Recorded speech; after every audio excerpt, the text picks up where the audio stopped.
All right, 3, 2, 1. Hi, this is William Ramsey. Welcome to William Ramsey Investigates. On tonight's show, I have a very special guest, two guests. They've authored together a book that has been recently published. The title of the book is Boxful of Nightmares, Terry Hobbs's personal memoirs on the West Memphis 3 murders. It was written by Vicky Edwards, who joins us tonight, but also the person who the book is about, and it's Terry Hobbs. And it's very personal. I enjoyed it. I read it within 24 hours. I read it with great interest. I think it's essential reading for anybody who really wants to understand this entire saga that unfortunately is still continuing about the West Memphis 3. And we can talk about recent developments, but the book really goes into, for me, it was reading it, I could sense the pain of the circumstances of losing a child.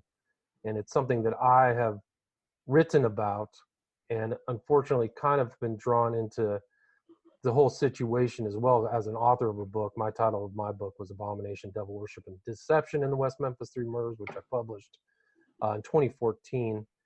And so it was really something else for me to read that book, but I'm really glad that these two have taken time to tell their story and also tell about how this book came to be and about the contents of the book. So Vicky and Terry, are you there? Yes, I can hear you. Okay, good. Terry, can you hear me? I can hear you. Awesome. Yes, well, maybe to get started, for people who don't know your names or haven't heard the background, maybe you can start, Terry, and then Vicky, is tell a little bit about your background and how you came about to write this excellent book, Boxful of Nightmares. Well, my name is Terry, and we lost a son back in 1993 in West Memphis. Him and his two buddies come up found dead, and and it's been a tough life to live, and it's been one that we're determined to keep on living. So there's been several twists come about in this case, but it's this person saying one thing, this person saying another. So as I noticed all this, I decided, I'm going to keep a box full of journals. And that's what I've done. I've done this for years, and I'm still doing it because there's a lot of other things still happening. Okay? So together, with the different events happening and with the journaling, and the reason it took me so long, because it's really been a hard thing to do, to keep up with and to, put it into a story. So as as the years went on, it took a while, and I was approached by my cousin Vicky, and she asked if she could, do this for me. And, so together, we come up with different things, different ideas, and Vicky has become the author of this book. Awesome. And Vicky, when did you guys start the process of writing the book? Well, I approached him in 2005 at a family reunion, and it took us about a year from the family reunion moving forward before we actually decided to do anything. Terry had to give it a lot of thought. Was he ready? Was it ready? I think there were some considerations, as far as some movies coming out and things. We wanted to see how that played out. And we worked on it really hard for, 3 or 4 years. And then we had a standstill. And all together, I rewrote the book a total of 3 times before the publisher accepted it. The first time I sent it in, the publisher said that wasn't thick enough, didn't have enough words, didn't have enough story, didn't have enough anything. It just wasn't enough. So I brought it back and I started working on it again and trying to supplement it, and I resubmitted it, and I had written it the first time all from Terry's point of view. There was no indication that anybody wrote it except Terry, So I sent it back, and the editor and publisher said, we can't take this with you as the author because it's written all in first person. It looks like Terry wrote it. So it came back and sat on my desk for, I don't know, 18 months, and I was asleep one night, and when I woke up the next morning, I said, I know how to fix the book. And then the third time, still, it took a year from the time I submitted the rewrite before they actually published it. So it was quite a process, and working back and forth with Terry on phone and email, and he came to my house a lot. We went to West Memphis a couple of times. It was a big process. Gotcha. And it was just, what was the date of publication on Amazon? It was just within the last 2 months, or was it? April 2nd. April 2nd, right. So very recent. And you said that it's broken the top 100 in your category of, I think it was crime memoirs, correct? Yes, a couple of days ago, last week, it hit top 100. Super excited. 96, I believe, to be exact, but That's still awesome. In there. Awesome. So once the book kind of came together, what you've done some interviews, but maybe you can talk about how you really kind of dealt with this very painful event that took place on May 5th of 1993. Maybe the thing we can talk about, Terry, is what your life was like before that event. Well, before May the 5th, I was just a working man, a family man. Took care of my obligations and, come out of a family of a working family and, just kind of carried on that tradition, and I left a family business where we had, I believe it was about 32 franchise catfish restaurants that my dad started, and I just didn't think I was a catfish man. So I moved out of that into moving into West Memphis, and I think I moved there in 1987, if I remember right. And, just started a life there. And you come from a minister's family, right, with brothers and sisters, correct? I did. Dad was a Pentecostal preacher, and I had two brothers and one sister. And you kind of described it in the book as kind of an idyllic upbringing. Would you agree with that? Well, I think they set down some good standards for us to live by, and if you learn them, well, I think it kind of helps you when you needed them. Gotcha. And Stevie was a stepson, correct? You raised him from when he was a year and a half old. Is that right? Yes, sir. Yeah. And so the biological father is still around, right? His name is also Stephen Branch. Is that right? His name, it is, and he's over in Arkansas somewhere. Gotcha. And how did you meet? And you also have other children, right? So other than him, you had an older son and a younger daughter, right? I do have one. Gotcha. And how did you meet your wife at that time, Pam? I met Pam. I had one of the franchise restaurants of my dad's in Blytheville, Arkansas, and I bought that franchise. Okay, and I hired Pam's sister to come work for me, and she kept indicating that she had a sister that she'd like to, for me to put to work as a waitress, and finally I did, and that's how I met Pam. Gotcha. And so, how many years apart were her and Steve? How many years apart in their age? Yes. I'm not sure about that. No. Okay, gotcha. And maybe, your whole world changed after the boys went missing that night. Maybe Vicky wants to talk about that, as how that whole situation developed on May 5th, 1993. I'm sorry, could you repeat the question? Well, I was just trying, I just was trying to think about how Terry's life changed after this event, how it changed irrevocably, really. And in the book, you really do repeat that theme about how his life was never really going to be the same after the disappearance of the three boys. Well, I didn't keep up with Terry a lot before it happened, although, cousins, you kind of know what's going on, and it was well before the days of social media. But what I remember of him before, he worked hard. They played hard. He just had a pretty normal life.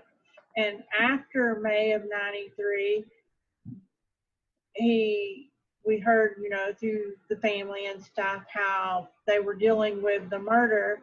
And then there was a big lull of where it was kind of all behind them. I mean, there were a lot of years that I guess they were kind of, they'd lost a child, but to the rest of the world, things kind of evened out. And then in, I think, 2007 is when, after all the Paradise Lost movies or documentaries came out, in 2007, when they found the DNA that matched, half of West Memphis or more, then things in Terry's life really started going downhill again with this. And I think a lot of the book really deals with mostly 2007 on and how much he was harassed and people jumping on that bandwagon of the Terry did it. Or Terry Done It, the Terry Done It Club. Yeah, the Terry Done It Club. And so maybe we can talk about that, because I know about the West Memphis 3 movies. I saw the first one was 1996, which if you watch it at the very end, it pretty much, they looks like Eccles. The second one, I think, was done in 2000 or 2001, where Eccles and Baldwin 100% are convinced that John Mark Byers, who was the step-parent of another one of the boys, did it. And they say that conclusively on that documentary, that they're 100% sure. And then something happened in between that one, and they're also, that documentary involved people who were sympathetic from Los Angeles.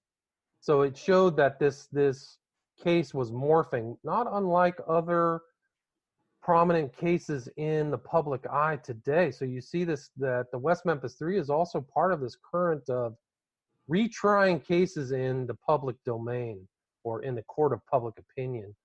And really the third one was when they really went after Terry. And this is 15 years after the event, when Terry, the night of the crime, went 3 times to the police officer's station wondering what's going on, when he's seen by multiple people, constantly out looking to know what's going on. So there's no hint in any of the case records or any of the files from 1993 to 2007 of any, even an iota of questioning whether Terry was involved in. Terry, you went to all the trials, correct? I did. We had 2 trials. 2 trials, right. So that was another thing that people don't key into about these cases, is that Jesse Miskelly's trial was separated from Baldwin and Eccles. So they were tried separately by 2 different juries of 12 and convicted unanimously.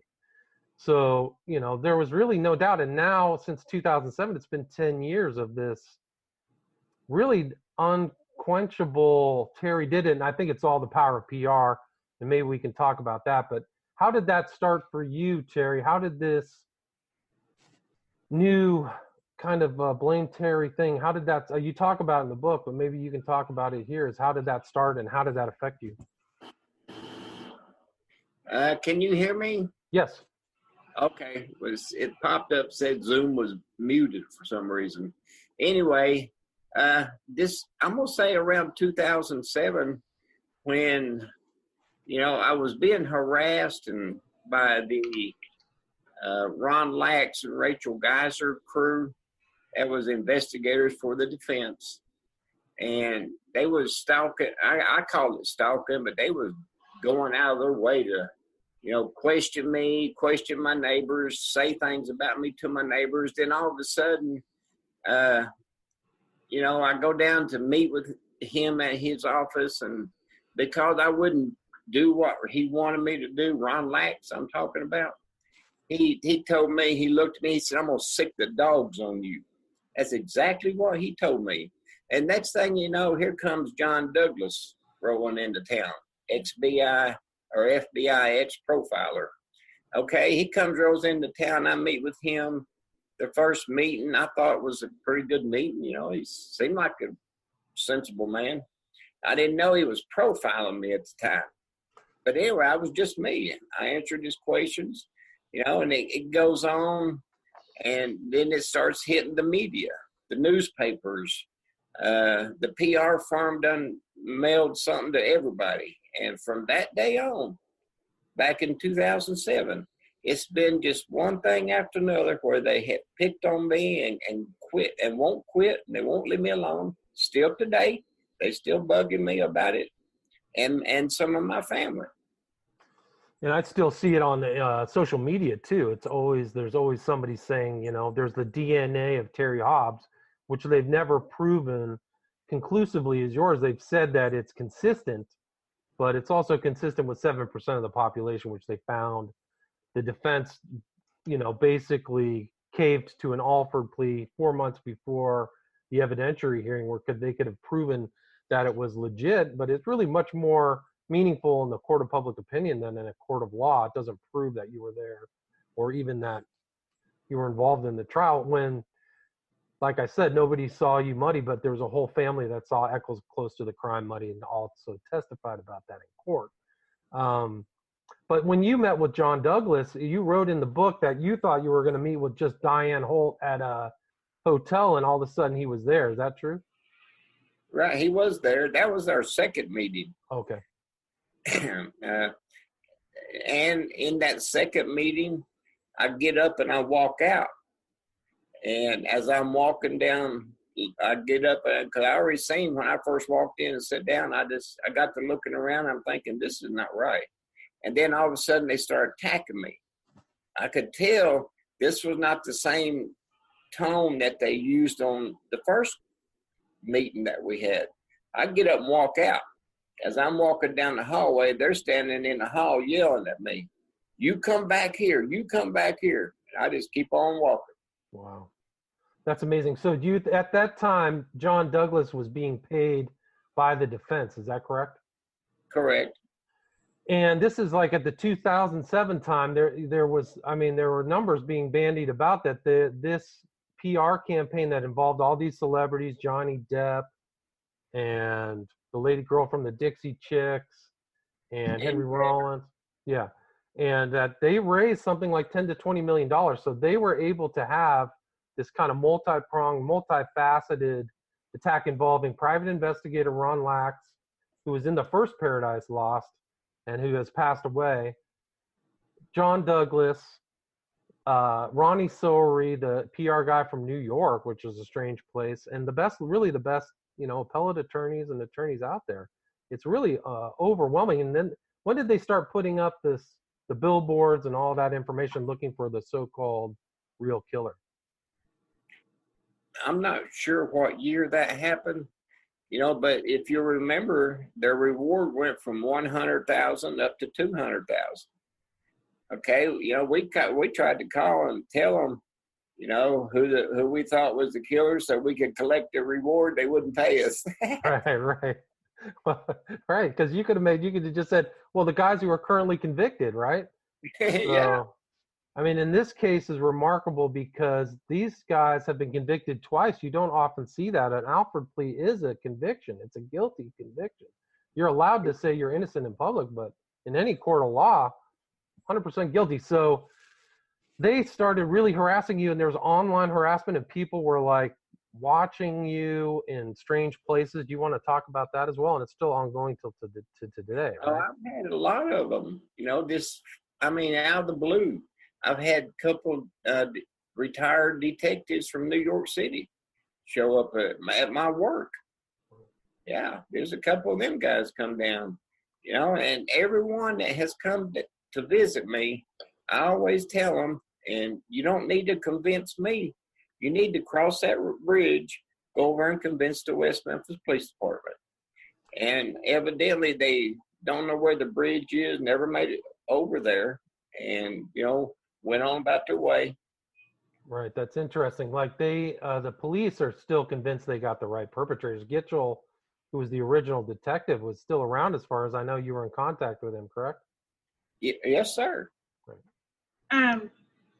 I would like to say that the Paradise, okay, you mentioned Paradise 2 and Paradise 3.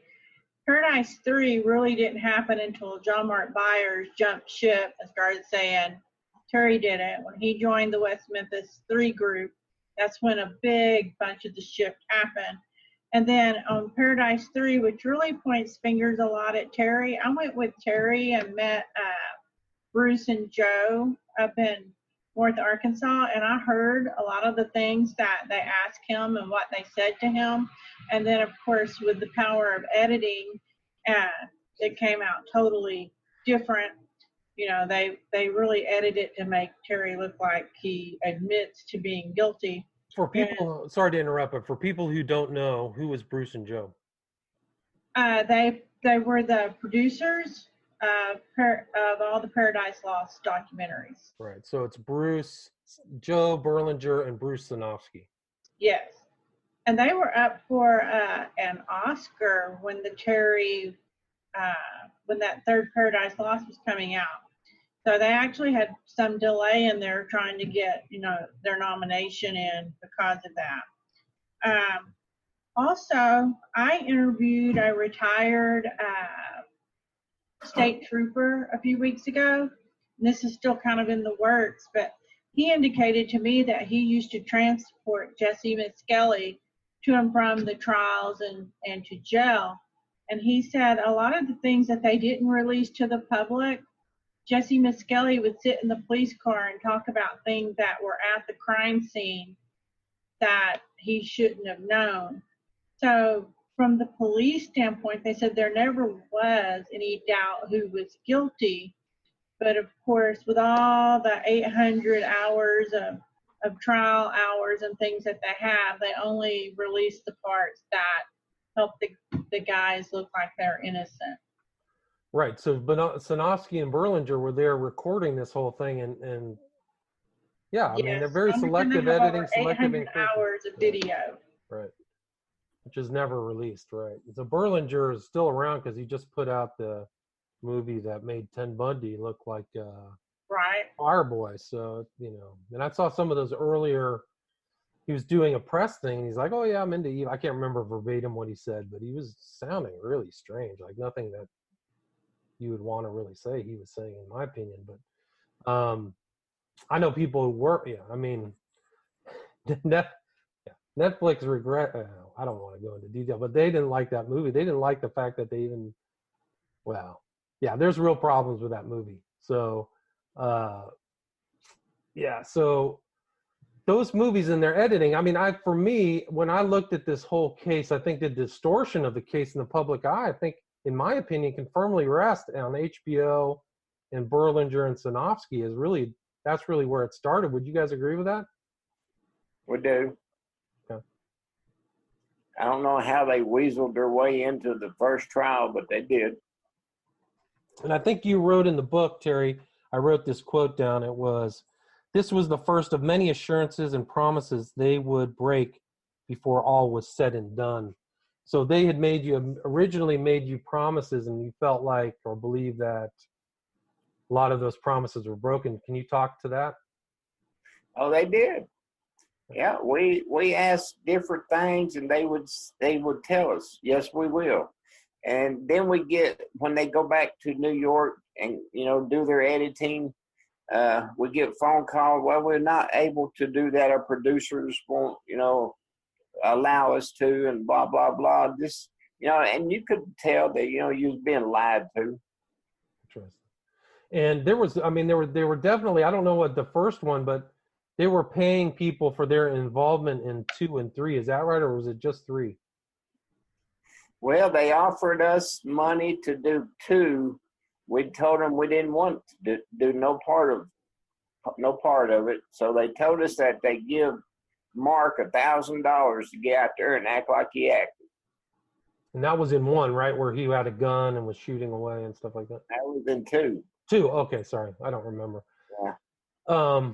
So like that whole, I think that's what really created that kind of circus atmosphere, is that those films and their inability to just make a clear case of what really happened based upon the court transcripts. It just was like it was really crazy. So 2007, you're up against this big onslaught. I mean, you did have people who supported you, correct? I did, still do. Still do. Yeah, but it's when you're talking millions of dollars worth of money. Peter Jackson come along, and everybody knows the story about him. It's just more money. He's I think he's a billionaire. Right. So and I heard that he financed or mostly financed Eccles's documentary West of Memphis, right? That's what I've heard that. Yeah. And I mean, you still kind of, I mean, one of the interesting aspects of the book is you still have faith. You still go to church, you still have a church family, and that seems to be a real sanctuary for you. Is that correct? Church has been good. It has, because before, now you may not know this, but before, right at 2007, I was going to a counseling group, and when this 2007 broke out all over the airwaves, they sent me a letter, this counseling group, and asked me not to come back. And and that kind of just hit, that hurt, so I found a church where I went to, and I went to the grief share classes with them several times, and that's where you learn some things inside the grief share classes. Other people with the same situation, the same kind of grief and pain that you've carried for almost, it's like a quarter century now. Yeah, you'd be surprised what people grieve over. I mean, that must be very difficult. Vicky, what are your thoughts about a lot of this kind of public acrimony that Terry's had to endure? Well, and I'm a member of some of the groups, kind of keep an eye on them, and I don't say too much, but it seems to be a lot of people just on a bandwagon. They don't really have true knowledge, or they're roped into that, oh, those boys were convicted because they wore black and listened to rock music, without ever really looking at it. And it's like Terry's a likely subject. Obviously, we all have skeletons in our closet, and they think those things that Terry has in his past make him a viable suspect. Well, just because I've done something in my past doesn't mean that my future is defined by that. And I think people lose sight of that in trying to find someone to blame in order to not blame the three. Gotcha. And they really tried to get other DNA evidence from you, right, Terry? I remember reading in the book they were trying to take your cigarette butts and stuff like that. Well, when I went down and met with Ron Lax at his office, that was one of the questions one of the things he wanted from me was my DNA, and I wouldn't give it to him, and he slid a glass down a 16-foot table at me, and I slid it right back at him, and because I didn't want to cooperate, and I seen right then, and I probably shouldn't have went to that meeting, but I seen right then this was no good, he's no good, and I didn't want to be a part of this. So, they would come to my home, pick up cigarette butts, out of the ground, inside the house. I guess anything to get their DNA. And there was I'm sorry, continue. Terry's never refused to share his DNA with the state, though. He has been very open about doing whatever the state asks of him, because he owes he owes the defense team nothing. Right, and they asked him to come back in during this time of great suspicion and provide his DNA, and you went in, right, Terry? 2008? I did. Yeah. Brent called me and asked me if I would go, Brent Davis, and I said, sure. Anything that you ever need from me, let me know. And all of this kind of pressure led up to the release of the three convicts in August of 2011. there was a new prosecutor who agreed to this Alford plea. What were your thoughts at that time, Terry? Well, I was there when that happened in Jonesboro, and I just thought, I couldn't understand why the new DA didn't want to go ahead and fight it, but at the same time, the defense approached him. So it was more of the defense not wanting to go to battle with the state. And because in the Alford plea, it says that we have enough evidence to convict. Right, and they signed on the dotted line. All three of them, Baldwin, Eccles, and Miskelly, all signed that they pled guilty again to first-degree murder. So, and with the best lawyers. So they can't even make a Sixth Amendment plea of like insufficiency of counsel. You guys have the best lawyers in the country, the most money, and you still pled guilty instead of going back to trial, which should make the public or people question the validity or the efficacy of their evidence. So, well, and they say they did that so they didn't prosecute or put Damien to death. But if you look at how many people in the state of Arkansas has actually been put to death in the past, the chances of that happening in the near future, like they keep claiming, was slim to none. Well, the way that they played in the public too is that the state offered that to prohibit them from suing them on an innocence project type suit where the state would be liable for millions of dollars. So that's the way that it's played in public. But those aren't really the facts of how that whole Alford plea kind of came into being. But it wasn't, I think that Steve Branch also was there when they were released, objecting to it. I think that the Moores have always been against the release, both of the Moore parents. And Byers, I really don't know what he came. I know that his wife passed away, but yeah, just 2011. So, and even, in this post-release, supposedly they're looking for the real perpetrators, and they've had, now it's been 8 years, I think, since they've been out. How's that going? Well, they put all their eggs in west of Memphis because I guess they didn't want to put them in the court system. So west of Memphis is the so-called documentary. Amy Berg came out with, when did that come out? Was that 2016? I don't remember. 2014? I'm not sure. But there's been another movie, one that supposedly Ron Lax was the key player, was Devil's Knot, based upon Mara Leverett's, in my opinion, poorly researched book that wasn't really conclusive at all. It had A-list Hollywood actors, but and it didn't really follow her book, because if you read her book, The Devil's Track, it's all about John Mark Byers. Right, that's right. I remember that. I have to read it again. What did you think about that depiction of Ron Lax, Terry? And did you get to see Devil's Knot? Did you watch that? I went. No, I think we bought the movie just to watch it and see what it was about. Yeah. I wasn't impressed by none of it. All right, Terry, or I'll ask this to you, Vicky. Did you, during this time when all that money was around, did you ever feel that anything underhanded was taking place, or people were being paid off or being bought off? Well, I felt like it did.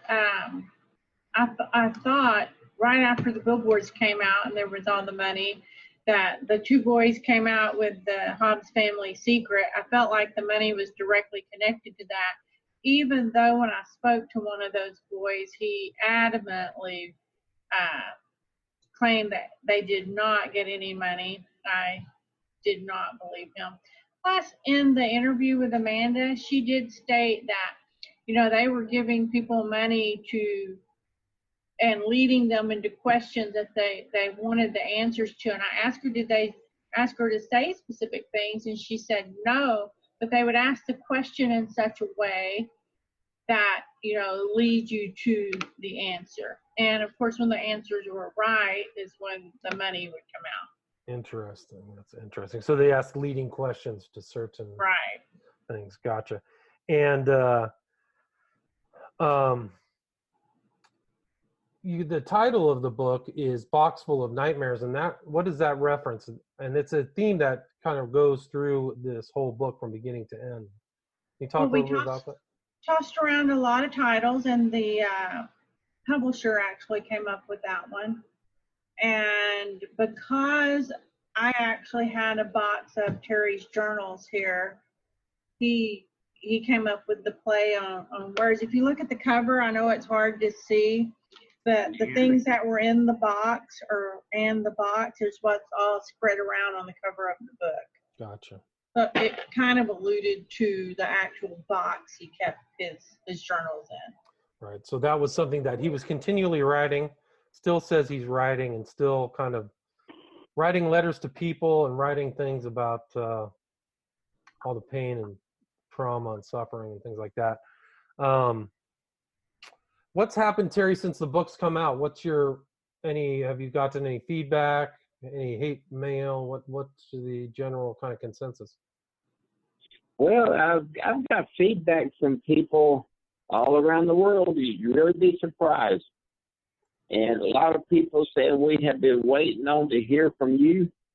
And I get emails that just blows my mind sometimes what people say. And, sometimes I get off and I might tear up a little bit because I didn't know. And I kind of felt like it, but I really didn't know that people were wanting to hear something. And so most of the emails are sympathetic? Yes. Yeah. People, they tell me how strong of a person I am to endure this. And they tell me what it has done in their life to encourage them. And it's really some really good feedback. And most of them been messages, emails, and it's just unbelievable at the response that I'm getting. Oh, great. That's awesome. Yeah, because like when I was reading the book, the thing that came to my mind was like the book of Job, just like you still kept your faith, but all the suffering through all those years, Yeah, it seemed like it won't quit. And I don't understand people why they have to act like they do, but at the same time, there's probably more people out there that's excited about seeing the book come out. Well, here's a question that just came to my mind. Damien Eccles was on Dr. Oz 2 days ago. Why haven't they invited you or Vicky on there to tell your side of the story? You have a book. He has a book. Yeah. I haven't read none of those. I don't intend to. I'm just trying to live and survive all of this. And there's a group out there called the New Beginning who is, they're into this now. And they're doing it again. So they're trying to tag you as the Terry done it again? That's happening? They are. Yeah, they really are. And have you followed this whole Bob Ruff investigation on what's commonly known as Truth and Justice? Have I done what now? Have you followed the podcast Truth and Justice? No, but he's also part of the New Beginning. So Bob Ruff is part of New Beginning? Yes, sir. I didn't know that. And didn't he ask you to be on his new show? He asked. I bought him dinner here in Memphis one time where he flew in to meet with me. We went out to eat, and he asked if I would do some videoing for his whatever he's doing. And I told him no. But he's got a hold of Ryan. If you remember, Ryan is Christopher's brother, Ryan Clark. And he's been in touch with Ryan. He got a hold of Dominique. And they did an interview and some video in the same day here in Memphis. How long ago was that? At the end of last year. Because he says that some kind of video presentation is coming out at the end of summer. So that's what he says. What was your opinion of Dominique Tier? I wasn't there. I didn't go. I wasn't there for that. Okay. But you saw her back in 1993 and 94 when the trials were. Do you remember that? We do. I do remember her, and she was probably just a young girl that, I don't know, just a young lady. I didn't pay no attention to her. Because I was just kind of more interested. Like when I was looking through the case files, the occultism and Crowley and all this stuff really popped out to me. You said you had been to Stonehenge. I think you said you went with Vicky, or you either went alone, and that was supposedly where a lot of this dark stuff happened. Do you remember or want to talk about Stonehenge? Well, I did go. Pam's dad, Jackie Sr., and he got into this going around. He wanted to find these kids doing all this satanic stuff, with the animal stuff.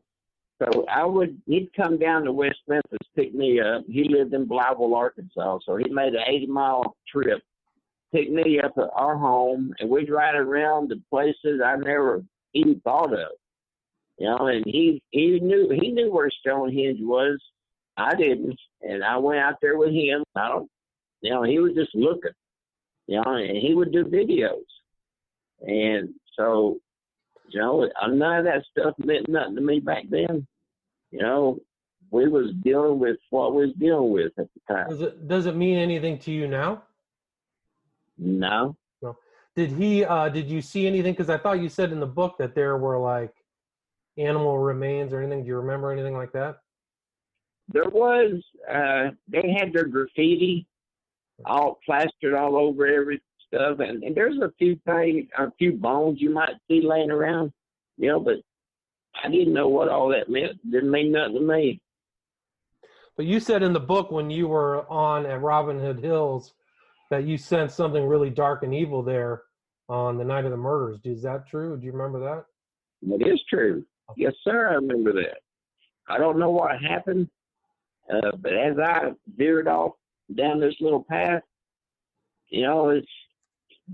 something stopped me. And I don't know what happened, but something stopped me and I couldn't go any further. And I stood there and looked around, didn't see nothing. But I just felt like I couldn't go any further forward. Like a presence or something evil was there. It just seemed like I don't know, I wasn't supposed to go any further. Gotcha. And you've also had not just people, but you've just had this whole experience of at least a decade of these kind of amateur sleuths snooping around all the time, not just Ron Lax, but you told the story of somebody who came all the way from Australia. Yeah. Hey, mate. I like their accent. That's funny. And they're come and ask you questions and try to figure it out, right? Yeah. Actually, one of them moved in with Mark Myers. Oh, interesting. One of the guys did, and stayed with him until he figured out that he was in the wrong camp. Interesting. And he actually went on Facebook and apologized to me. And he wanted it on Facebook so everybody could see, because they had been tearing him up. Interesting. Do you remember his name or where that statement can be found? Stu Fox. Stu Fox. Yeah.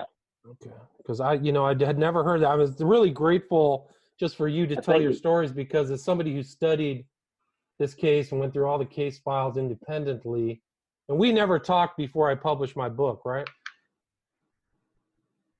Okay. Do you remember me and you talking? No, we never talked, right? Correct. So when I went through everything, all the stuff that you added was really helpful. There's just so many details, and that was one of the real excellent parts of the book, is all these, just the details that you guys were able to leave on paper, I think, which is why I said it. That's why I did the journaling. At the time it was easy to write it down because, it happened. And not only did this happen, there are police reports. I did make some police reports about some of these things that these people were doing. And they're at the Memphis Police Department today. You also called the FBI, right? I sure did. When John Douglas come through town, I got a hold of the FBI, and I wanted to know what they thought about him. Interesting. What did they say about him? Did they say anything? They wasn't really happy with him. Oh, interesting. Seriously. Well, I wrote an article that's online if people are bored about how his analysis of the West Memphis Three is factually incorrect. And that's called John Douglas and the West Memphis Three. And you can see you just missed basic facts, like elementary child level, third grade facts that you just left out. So you wonder why those omissions are there. And there's a picture of him and Eccles that I think is very telling if people can find, because Eccles is sitting at a table with his wife and they have a thing of tarot cards with this guy that supposedly has a great reputation, John Douglas. And Damien Eccles has got his arm up and he's flashing it right at John Douglas's face. And it has a black dragon tattoo, which is a really heavy duty occult tattoo. And John Douglas just smiling away, just couldn't be bothered at all. Just didn't, he never talked about that stuff. So, well, on the Dr. Oz show, Eccles did talk about John Douglas. He said how he was very kind and he was so happy to meet him, and that in the absence of his families being so poor they couldn't come and visit with him, the celebrities and John Douglas became his family. wow, that's amazing. Wow. Yeah, and you've had kind of a run into Terry with one of the celebrity supporters, Natalie Maines from the Dixie Chicks, correct? We did, yeah. I don't know why, she wanted to single me out, pick on me like she did, but, she did what she did, and there was some attorneys got a hold of me and said, let us do this for you. Well, I didn't know, anything about lawsuits. I never done them in my life, and I learned a great deal by this, but at the end of the day, she learned to quit picking on people, I think. And we moved on with our life, and I posted on my Facebook page the other day for that group's getting back together. I think they had broke up for a spell, but I think now that they're reuniting, and hopefully we'll see where they do this time. Right, so the Dixie Chicks are getting back together. One of the things that I haven't seen is these celebrities kind of going out in public vaunting for the West Memphis Three. I don't really see that happening as much recently. Do you guys have any idea why that is? Well, it probably got in their pocketbook. I remember their attorney, Mr. Davidson, he's one of them high-dollar attorneys. He probably told them to leave people alone. Right. And let's see. The guy's name was, you said, and you wrote in the book, which is interesting, you said that Depp went to the Obama White House to like on behalf of the West Memphis Three. Is that correct? I've never heard that. Johnny Depp. Do you guys recall that part of the book? No. No, okay, because that was written in there. And I know Depp was at the White House, but I was just hoping to confirm that. And how did Lisa O'Brien, how did you get in touch with her, and how did she write the intro? Well, she came to West Memphis one time in Memphis, and we met up. I think she was with Sean Wheeler, if I remember right, and that's how we met up. I'm not sure what got us there, but we went down to meet with them. Gotcha. And she actually debated Bob Ruff about the West Memphis Three case. If people are interested in finding that, I think you can just type in her name, Lisa O'Brien, and Bob Ruff. Find out about that discussion. Is there anything else you guys would like to cover? We're probably at about an hour. Is there anything that I missed, or anything you'd like to add, or either of you like to make a closing statement? Well, I might say this. There's still things happening. And there's been things happening, some big things, since since the past 2 or 3 years. There's been some big, serious things happen, with people out there on that side doing things to this family. So, and we have journaled them, and the journaling continues, and we'll see what happens one day. Gotcha. And anything you would like to add, Vicky? No, if people would like a signed copy of the book, I have copies that were signed by Terry here. They can contact me directly, and we'll be happy to get signed copies out to them. If they order off Amazon, of course, they won't be signed. How can they contact you? They can go to vicky.edwards.author@gmail.com. Follow me on Twitter at SVEdwards, or my Facebook page, Vicky Edwards Author, and they can hit me up any of those places. Right, and the book is available, and there's not a Kindle version yet, but that's expected sometime on the horizon. Is that correct? I am told it's on the way. I don't have an ETA on that. Gotcha. And here's the cover of the book. Again, Boxful of Nightmares, Terry Hobbs' personal memoirs on the West Memphis 3 murders by Vicky Edwards. Is there anything else you guys would like to add before we wrap it up? Buy the book, enjoy the read, and use some of it in your life. Good point. Excellent point. There's a lot of great information here. It's a very superb book. It's essential reading for people who want to understand the West Memphis 3. Highly recommended. Terry Hobbs, Vicky Edwards, thank you so much. I appreciate it. Thank you. Awesome. Good night. Thank you. Thank you.